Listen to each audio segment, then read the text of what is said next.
الملک نبی صلی اللہ علیہ وآلہ وسلم کی چند لاڈلی صورتوں میں سے، پسندیدہ صورتوں میں سے ایک صورت ہے۔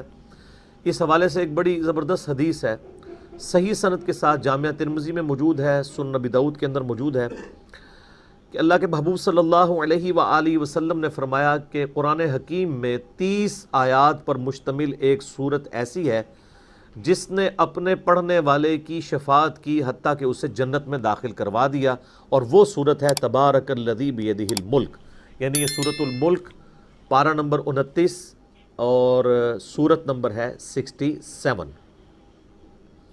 اسی کانٹیکسٹ میں جامعہ ترمذی میں اور روایتیں بھی موجود ہیں، لیکن وہ اتنی صحت کے درجے پہ نہیں ہیں جو مرفوع روایتیں ہیں، البتہ اس کو سپورٹیو چند یعنی موقوفاً روایتیں موجود ہیں۔ مثال کے طور پر جامعہ ترمذی میں ایک حدیث موجود ہے کہ نبی علیہ السلام نے فرمایا کہ سورۃ الملک منجیہ ہے، یہ نجات دینے والی ہے، عذاب قبر سے یہ مانع ہے۔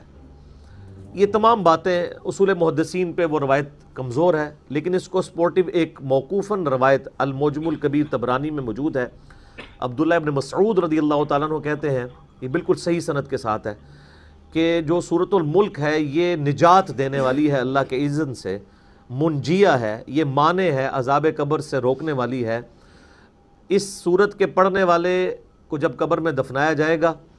تو وہ سرہانے کی طرف سے آ کے عذاب قبر کے اگینسٹ اللہ تعالیٰ کے حضور سفارش کرے گی یہ صورت، حتیٰ کہ اسے اللہ تعالیٰ بخش دے گا۔ تو اور پھر ساتھ عبداللہ ابن مسعود نے فرمایا کہ رات کو سونے سے پہلے اس صورت کو پڑھ لیا کرو۔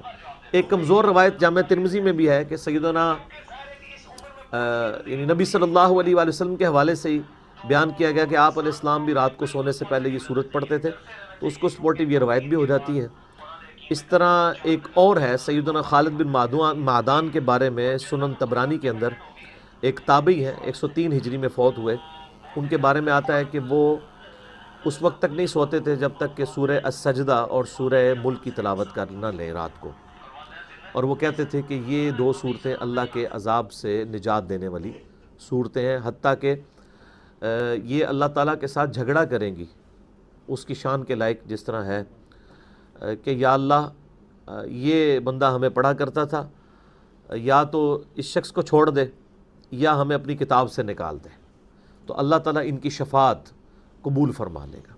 یہ تو یعنی مطلقاً بھی روایتیں موجود ہیں۔ مسند احمد میں حدیث موجود ہے کہ نبی علیہ السلام نے فرمایا کہ روزہ اور قرآن قیامت والے دن شفاعت کریں گے،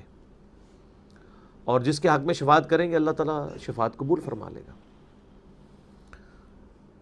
تو یہ صورت یعنی کوشش کیا کریں کہ رات کو سونے سے پہلے پڑھ لیں، سنت ہے، یعنی تابعین سے صحابہ سے ثابت ہے، اور رات کی ڈیفینیشن اسلام کے اندر ہے غروب آفتاب کے بعد رات شروع ہو جاتی ہے،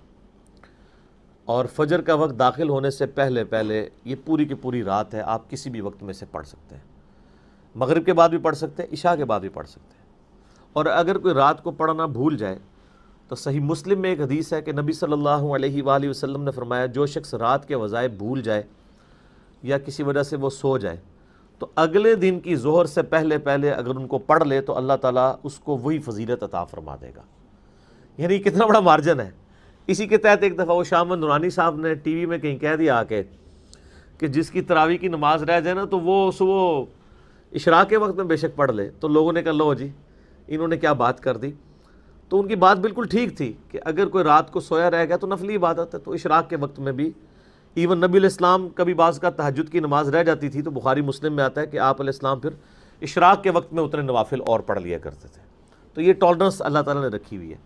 لیکن یہ ساری یعنی نفلی عبادات ہیں، یعنی یہ اوبلیگیٹری نہیں ہے بلکہ سنت ہے، اور نوافل کے طور پہ آتی ہیں نہ کہ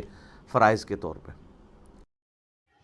اچھا ویورز، امید کرتا ہوں کہ آپ کو ویڈیو بہت پسند آئی ہوگی اور آج ہمیں بہت کچھ سیکھنے کو ملا ہوگا۔ تو ویورز اسی طرح ہمارے ساتھ بندے رہیے اور چینل کو شیئر، لائک اور سبسکرائب ضرور کر دیں۔ ملتے ہیں نیکسٹ ویڈیو میں۔ اللہ حافظ۔